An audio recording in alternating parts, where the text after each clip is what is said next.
It's the feds versus the locals on the streets of America. Would President Trump invoke the Insurrection Act to bring the National Guard into cities resisting his agenda? I'm Elizabeth Vargas, and America's news starts right now. Tonight, conservative influencer Nick Sortor is cleared from charges after being arrested during a Portland ICE protest. He's here to tell his side of the story. Plus, President Trump orders more National Guard troops into Portland and Chicago, setting up a clash with the courts. Then, Gaza peace talks are underway in Egypt. Are we closer than ever to a ceasefire and the hostages being released? The brother-in-law of one hostage joins me live to react. And later, football, fame, and a felony charge. Once we were provided with additional information about the victim's current medical condition, it became clear to us that additional charges needed to be filed. Former NFL quarterback Mark Sanchez arrested after allegedly fighting and stabbing an elderly truck driver. What happened between the two men remains a mystery, but will this security footage solve it?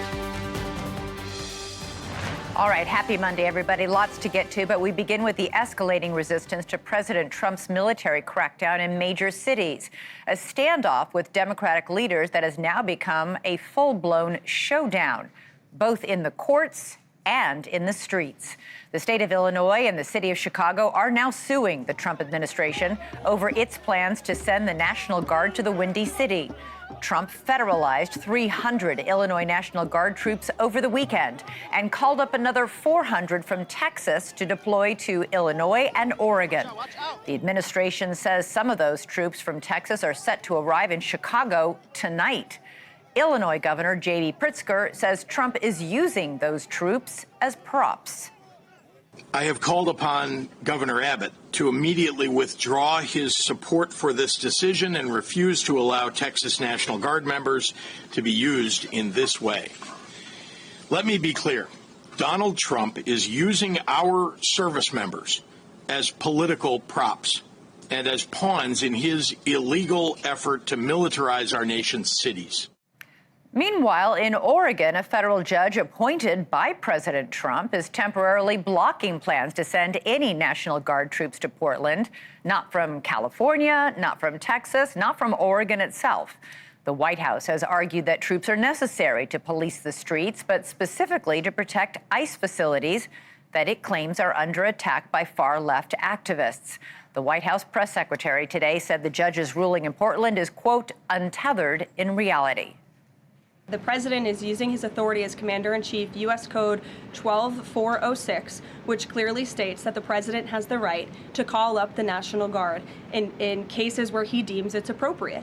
And if you look at what has happened in Portland, Oregon, for more than 100 nights, I was talking to our law enforcement team about it this morning, for more than 100 days, night after night after night, the ICE facility has been really under siege by these anarchists outside. They have been disrespecting law enforcement. They've been inciting violence. In a moment, we're going to take you live to that ICE facility in Portland. We'll speak with conservative influencer Nick Sortor, who was just cleared of a disorderly conduct charge. He was arrested last week when he got into a confrontation with activists at an anti-ICE protest. But first, let's kick things off with NewsNation's Alex Capriello live for us in Chicago. Alex, Chicago's mayor signed an order today creating an ICE-free zone throughout the city, some zones. He also urged residents to, quote, push back against tyranny by politically organizing. And this comes as the Chicago police chief is warning people they'll be arrested if they try to interfere with ICE agents. Yeah, that's right, Elizabeth. Superintendent Larry Snelling had to really strike a very harsh tone when speaking directly to the public and specifically to protesters, telling them not to box or confront any sort of ICE agent that's out there conducting immigration business. Of course, CPD in hot water as of this moment. At least 3 separate incidents unfolded over the weekend where federal agents say protesters ultimately attacked them while they were carrying out their duties. Now the federal government is accusing the Chicago Police Department for failing to provide proper backup when those agents were calling for help. And this dispatch audio, which has been obtained by NewsNation, seems to back up that claim. To confirm, 39th Police in Kedzie, they were saying that they were being surrounded by that large crowd, and they were requesting the police were not sending. I'm waving off all the cars heading to 39th Police in Kedzie. Again, those are the orders we're being given. Okay, 10-4. And again, for all the units that we called to go over that way, 39th Police in Kedzie, if you could just hold off. So what's the superintendent saying? He says, well, that audio dispatch does not really tell the full story of what unfolded on Saturday. He says his officers were at all three scenes. In some instances, officers being pulled away from other areas of interest just to provide that backup. And he also backed up his chief of patrol, saying that he would never actually tell officers to stand down when a member of law enforcement was in trouble. Take a listen. When a crime is being committed, CPD is going to show up. And it doesn't matter if there are ICE agents there. We have a duty to investigate and protect our city.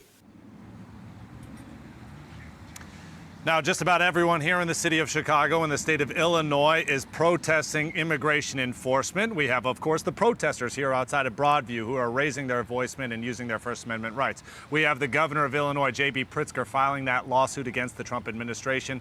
And as you mentioned in the beginning, the mayor, Brandon Johnson, creating what he's calling ICE-free zones, essentially prohibiting ICE agents from being on city property when performing their duties. Elizabeth? All right. Hey, Alex, I'm a little unclear. Why did a patrol chief call back those units after ICE requested them? It's still not clear based on the police superintendent's remarks. Right, so there is a bit of politicking going on here. Of course, we have the federal government who says that they were called off completely. Meanwhile, the superintendent saying that, no, they weren't called off completely. There were officers that were arriving at this scene as well as two others. Of course, that dispatch audio seeming to blur the lines a little bit. The superintendent says he's going to be investigating even further. But the bottom line that the superintendent was drawing was that there were CPD officers on hand at all three incidents, perhaps not at the speed in which the federal agents would have liked to see them, but CPD denying the claims that they did not show up or provide backup whatsoever. Okay, Alex Capriello from Chicago, thank you so much. Now to Portland. On Friday, conservative influencer Nick Sortor was facing a charge of disorderly conduct, accused of fighting with anti-ICE activists at a protest in Portland. Well, today, prosecutors dropped the charges. But the controversy isn't over. Sortor vows his win today is only the beginning. Sortor's case went viral last week after he posted video of his arrest to his more than 1 million followers, and it made it all the way to the White House briefing room. Sortor claimed he was recording protesters when they ganged up on him and attacked him. He tried to fight back, he says, and went to police for help, but he says they ended up handcuffing him as well as some of the protesters. Well, authorities dropped the charge after reviewing several videos of the scuffle. Joining me now is Nick Sortor himself. Nick, thanks for being here. So first, your reaction at the charges being dismissed today. It happened just hours before you were scheduled to appear in court. I mean, I'm definitely, happy with the victory, but it took a long time. Like, this should have been dropped last week. I mean, obviously the charges shouldn't have been brought to begin with, but look, it looks like it took us to send a demand letter looking for communications between the police department as well as Antifa and any sort of coordination that they were having. As soon as we sent in that demand letter, they reviewed it for about an hour, and then they're like, okay, never mind, we're not going to go forward with the charges. So I don't know. I mean, I don't know if that was the reason. I don't know if they want to keep that very... You can see what I deal with here. I mean, this is like I'm sitting here talking to you on camera, and you get harassed even just doing that. Wait, let's go back, guys. Anyway, let's go back to Nick so we can see what's going on. Are you getting harassed? I don't see anybody. Yeah. Well, not anymore. You don't, because they rode away. But okay. But anyway, so that all it takes is to take a camera out and start filming, and people get upset out here. They don't want you to be able to film them. They don't want you. They especially don't like to be filmed after they get pepper sprayed by federal agents. So they sit there and they'll yell at you, they'll block you, and then they'll start pushing you. And if it's like they want it to get physical for some reason. And I walked away. I'm putting my hand like this, like, okay, I just want you to move out of the way. I want to get to my vehicle. That's what I was trying to do. And because I wasn't reacting aggressively, one of the people that I'm not exactly sure who it was or if they've been arrested, because there have been reports on both sides about that, actually swung at me on camera, hit me in the face, and then broke my camera, and then someone else came up and threw me in the recessed flower bed. So and yeah. that was the confrontation that I was arrested for. Yeah, police said they did arrest 2 people for assaulting you. They both still continue to face charges. I want to give you a chance to respond to what police are saying. They say that you were walking down the middle of the street holding a phone, and we can see you right there in the video. You have a big bright light that is attached to the phone, and that you were shining this light in people's faces. They say you were trying to elicit a negative response, poking the bear, so to speak. Is that what you were trying to do when you were out there that night? Is that what we're going to call reporting with a camera at this point? On the ground, we're going to call that, that's inciting? Is that their argument? That's what the police are saying? That I was asking for violence? I was asking to be attacked in the street by filming? Is that, I'm just trying to make sure that this is what they're saying. This is the first time I'm hearing them say that. Yes. They're saying that you were an influencer and that you were out there looking for a viral moment. That is what they're saying. Yeah, I don't need viral moments. I'm perfectly okay with how I typically do. I come out here and I film. I mean, if you want to say like recording a viral moment, that's probably the viral moments come when these idiots decide that they're going to hit ICE officers and such and get thrown on the ground. Right? I don't need to incite that. Why would I do that? I don't have anything to do with it. I'm standing back and watching and filming the aftermath. So we've looked at several of the videos. We can see that as you walk with this light on, a person with an umbrella tries to block you and your phone camera. Witnesses say you then got into a scuffle then erupted between you and the person holding the umbrella. And then a woman, I can't believe I'm saying this, but a woman dressed as a bird with feathers began chasing you and swinging a stick at you. Is that what happened? Yeah, I don't even necessarily remember I know the bird woman got arrested. I was surprised by that, as I didn't know. It was so chaotic. I mean, that's the thing that people don't really understand about the situation. It was so chaotic. I wasn't focusing on who was who. It was, okay, I want to get out of there. I wanted to go back to my car, and I'm not a guy that's going to look for a physical confrontation by any means. I'm not built for that. I know some people are. I am not. I am a guy that spends most of his day, either on the streets doing this stuff or behind a computer. So you're not going to find me at the gym. So I'm not going to spark a fight. That would be very dumb. Are you going to keep going down there to record what's going on?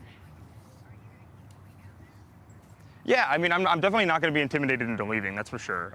And it would be foolish for them to do anything to me. I wasn't able to film yesterday without something breaking out, but police sided with me in that case, and they ended up arresting somebody else for that scuffle, and they were looking for the person that ripped the flag out of my hand to possibly go after them as well. So I think it's changed a little bit down here. I think there was a wake-up call for Portland police, and now you're seeing them engage more when these scuffles you're seeing more police out, activity they now. do get more intimately involved, and they're stopping some of the bad behavior. Absolutely. So you've seen a change already. Yeah, I actually had. Yeah, we've definitely seen a change, but I mean, there's been a lot of pressure put on them. Nationally, there's been a lot of pressure from the DOJ that they're now being forced to act, and I think that's why they're lashing out at me. Is because they're having to react to this story because it got so big. I think that's why you have the chief on TV taking cheap shots at me now, and clearly they were the ones in the wrong. The county agrees with that as well. So I don't know. I mean, if they have an issue with it, they need to take it up with the county, I guess, instead of just sitting on TV whining about me. And super quick, the DOJ, Attorney General Pam Bondi said the DOJ was going to investigate your arrest. Have you heard if that's still going on now that the charges were dropped? Oh yeah, no. This investigation entails a lot more than just my case. It also goes into, for example, the case with Katie Davenport, where she got the reporter for the Post Millennial that got beat with a flagpole in the street. She got a concussion and a black eye, and the Portland police at the time just allowed him to walk away. They even went as far to say they slowly followed the assailant and said, "You're being detained." And that person responded, said, "No, I'm not, F you," and then kept walking away, and Portland police didn't do anything about it. So that's another thing that's being investigated as well, as to why they just allowed that person to walk away, especially after saying that they were detained. You do that in most cities across the United States, they're going to either tackle you or tase you or something. If you're detained, they're going to use force to keep you detained. Nick Sortor, thank you so much for coming on. Appreciate hearing your perspective. Thank you. Thank you, guys. All right, and we're going to turn now to Washington, where the fifth time was not the charm for spending measures that would have ended the government shutdown or maybe just put it on pause. Late this afternoon, the Senate held votes on competing stopgap funding measures for the fifth time on both a Democratic and a GOP proposal. Each bill would have reopened the federal government through November 21st. But just like the previous 4 votes on each of the other measures, all of these failed today. This all but assures that the shutdown will head into a 7th day tomorrow. For the very latest on this, let's go now to NewsNation's Joe Khalil, who is live on Capitol Hill. Joe, how did the vote shape up? So same margin, same result, Elizabeth, no change at all. It failed, and we are basically in a place now where neither side is bending at all. From the beginning of last week until now, we've seen virtually no movement whatsoever.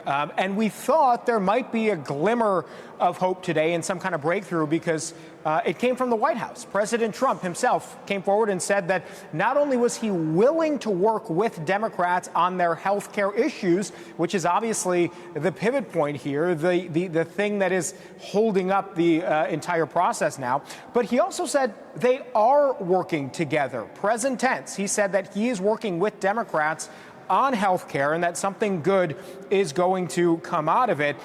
Now, we talked to Hakeem Jeffries, the Democratic House leader, about that. We brought that to him and said, this is what the president's saying. Can you back this up? Are you having conversations with the White House? He basically told us, actually, that's not happening. This is Hakeem Jeffries here just a little while ago to our question. I do not know of any Democrats who have spoken to President Trump or members of his administration on this issue of reopening the government, enacting a bipartisan spending agreement, and addressing the Republican health care crisis. President Trump did make those statements. Leader Schumer, I believe, has put a statement out in response indicating he's had no conversations. I'll wrap quick. All right, so no movement yet, but Elizabeth, it does seem like there is a willingness from Hakeem Jeffries, from President Trump, and even from Leader John Thune. So that may be a blueprint to some kind of breakthrough, but right now we don't have that yet. Votes again tomorrow in the Senate. All right, well, let's hope the blueprint progresses. Joe Khalil, thank you so much.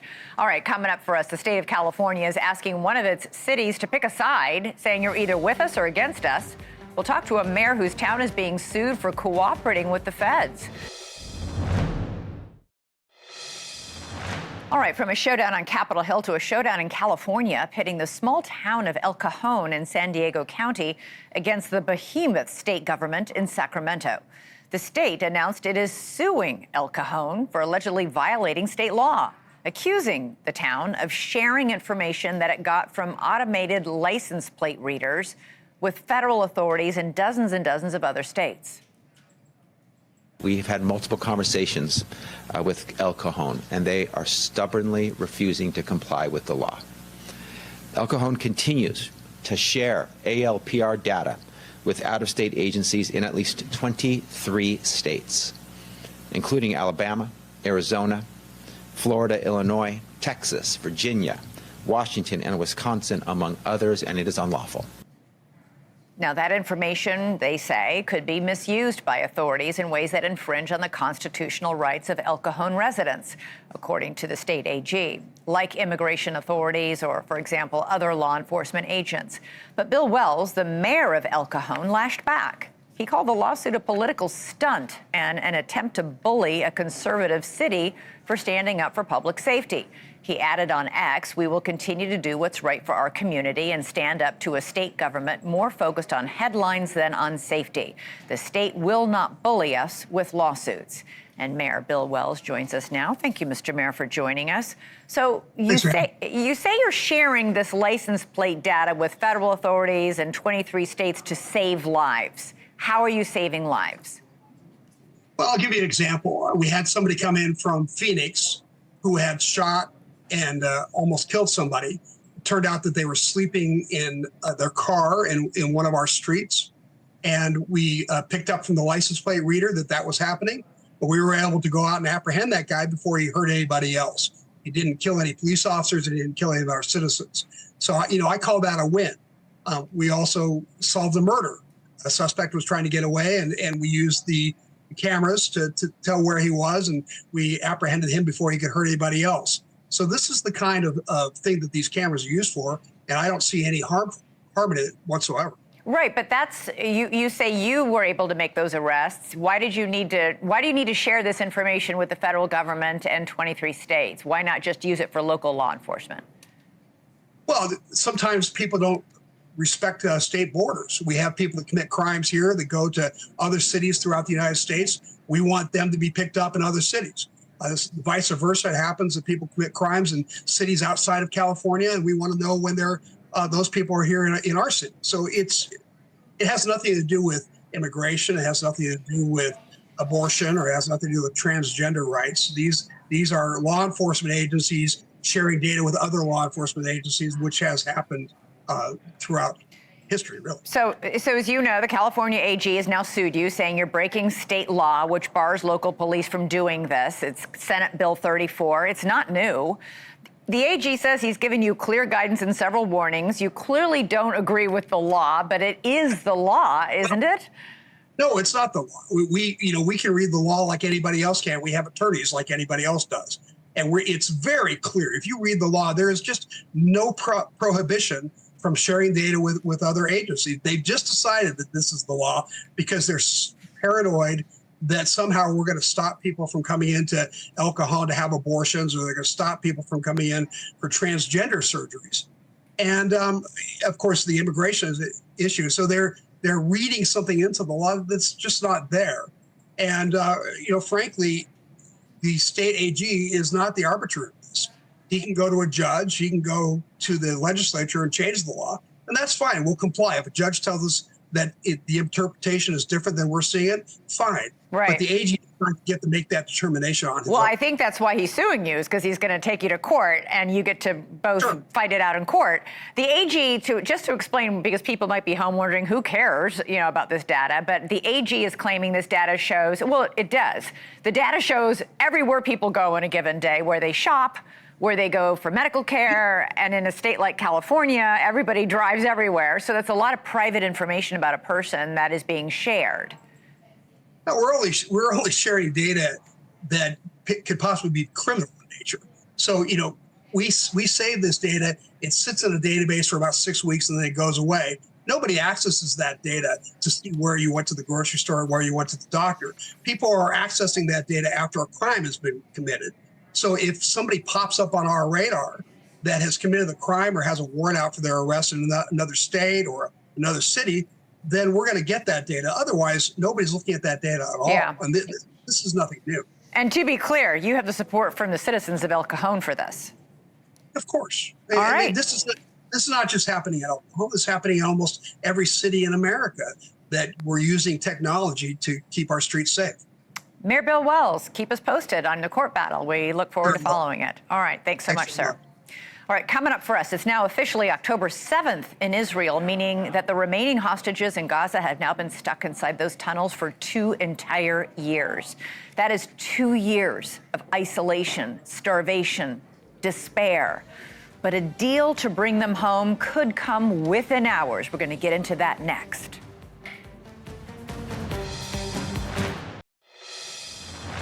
It is already Tuesday morning in Israel, meaning it is already October 7th. That means it is the second anniversary of the terror attacks that triggered the ongoing war in Gaza. At a time when many people are quick to blame Israel for how the war is being waged, it is helpful to remember why it started. Thousands of Hamas militants infiltrating Israel by land and by air. 1,200 Israelis murdered, the most Jews slaughtered in a single day since the Holocaust. Many were shot dead, others killed by a wave of rockets that quickly overwhelmed Israel's Iron Dome. Hundreds were taken hostage, forcefully taken over to Gaza. And don't forget about rape, a weapon of war Hamas uses as wantonly as it uses AK-47s. Well, some of those hostages are still there, kept in tunnels deep underground where they are starved of food and sunlight. One hostage described his 491 days of captivity in a memoir, saying, "Our bodies are filthy. We go for weeks without showering. I never knew the human body could collect so much filth. We constantly pray we won't get sick. Some suffer from constant diarrhea, frequent vomiting. Nails are falling off. Raw sewage rises to the surface." That hostage who wrote those words made it out, but dozens, alive and dead, are still being held in those tunnels. The question now is whether Israel and Hamas will still be at war on the third anniversary of October 7th next year. The Trump administration certainly is working hard to make that not true. Today, Israel and Hamas met with mediators in Egypt to begin peace talks. Both sides have agreed to key parts of President Trump's 20-point peace proposal, but there's no clear timeline for the release of those hostages, at least not yet. We want to move very quickly on this, and the president wants to see the hostages released as soon as possible. That's how the president's team feels, so we can get some momentum, get the hostages out, and then move to the next part of this, which is really ensuring that we can create a lasting and durable peace in Gaza. Joining me now is Moshe Lavi. His brother-in-law, Omri Miran, was kidnapped from his home on October 7th, 2023, and has been there ever since. Thank you so much for joining us. This is the first time Hamas has agreed to release all the hostages, living and dead. They're meeting right now in Egypt to discuss how this will happen. You must be holding your breath. Thank you for having me tonight. And I want to thank as well how you portrayed what has happened 2 years ago. Many media outlets betray us by not portraying exactly how this war started. And it started when Israelis were kidnapped, like my brother-in-law Omri, when their communities were ravaged. Now we are at the cusp of a deal. We were in such situations in the past where we believed that we're about to sign a deal with terrorist organization Hamas, but negotiations fell apart. It seems like this time might be different because, as you mentioned, Hamas signaled to President Trump that it will be willing to release all the hostages. But we as families and Israeli citizens and every sensible human being worldwide should not believe a terrorist organization. And so the pressure must be mounted on them to keep that promise. We have to conclude negotiations swiftly and ensure that in the first 72 hours, as the peace proposal is being outlined, the hostages will be out. Trump is very optimistic about this. Netanyahu, not so much. There are reports of tension between the two men. Trump did say late this afternoon there's a really good chance for a deal and said, quote, Hamas has been fine, those are his words, thus far in negotiations. I want to take the viewers to a few months ago when the media reported there is a rift between President Trump and Prime Minister Netanyahu over Iran. As you recall, eventually that was not proven to be true. They coordinated very well, in a way, through the art of deception, in order to ensure that Iran's nuclear plan will be dismantled. And I believe right now, both Israel and the U.S. are working together side by side to ensure that the hostages will be out, that the war will be concluded, and that Hamas will be disarmed, both for the benefit of Israelis and most importantly as well, to Gazans who are suffering because of this Islamist terrorist organization. Omri was kidnapped with his wife, who is your sister. There are two extremely young daughters, little babies, literally. She and the girls were released, but Omri has been held now for 2 years in the tunnels of Gaza. Do you even allow yourself to imagine what he is going through? It's hard to imagine. And my sister herself, who was a captive for that day, luckily she was rescued before being taken to Gaza itself, having been held captive for hours in Kibbutz Nahal Oz with her baby girls. She described the experience as horrific. And one can only imagine what Omri has been going through for the past 2 years, tortured, starved, deprived of sanitation, water. As former hostages described, the situation is so dire in the tunnels. I've met several former hostages over the past few months. I had a dinner the other day with Keith Siegel, who spent time with Omri in captivity. He's here in the US right now, and I'll be meeting him again tomorrow in Washington, D.C. He shared with me how horrific the conditions were. But he also shared with me how during his time in captivity with Omri, it was Omri who lifted him up. It was Omri who was a shiatsu therapist and has such a strong, resilient spirit, lifted him up, even taught him methods for his back, which was aching in captivity. And I have no doubt that Omri is holding strong. But the problem is it doesn't only depend on him. It depends as well on the terrorists who hold him captive. And they executed hostages in the past. Yeah. So we have to negotiate so swiftly to ensure Omri return to my sister Lishai and my 2 baby nieces, Ronnie and Alma, who just wish to hug him again. Well, you bring up Keith Siegel. He's actually going to join me tomorrow night on this show. We will speak to him as well. We are praying for you and your family and for Omri's speedy release. I cannot even begin to comprehend and understand what you and your family have gone through these past 2 years. Thank you so much for joining us. Thank you.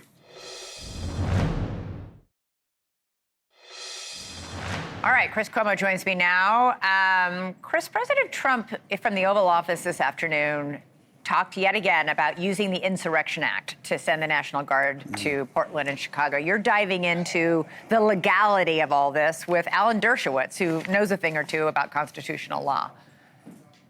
Yes, I will lay out at the top of the show how I see it, and then I will test my own ideas against an obviously better mind. And why? Because that's the only way that you help a critical thinker, is you got to have contrasting ideas and you got to do it the right way. Look, I see the use of the Insurrection Act. I won't talk about this aspect with Alan because he's better than this.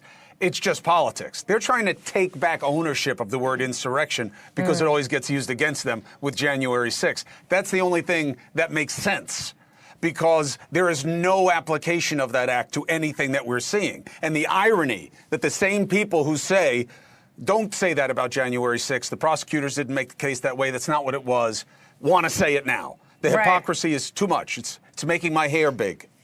Your hair is not big. However, your analysis is big and smart, and I look forward to hearing it. Thank you for watching. Subscribe below and download our NewsNation app right now on your phone, and you will get fact-based, unbiased news for all Americans.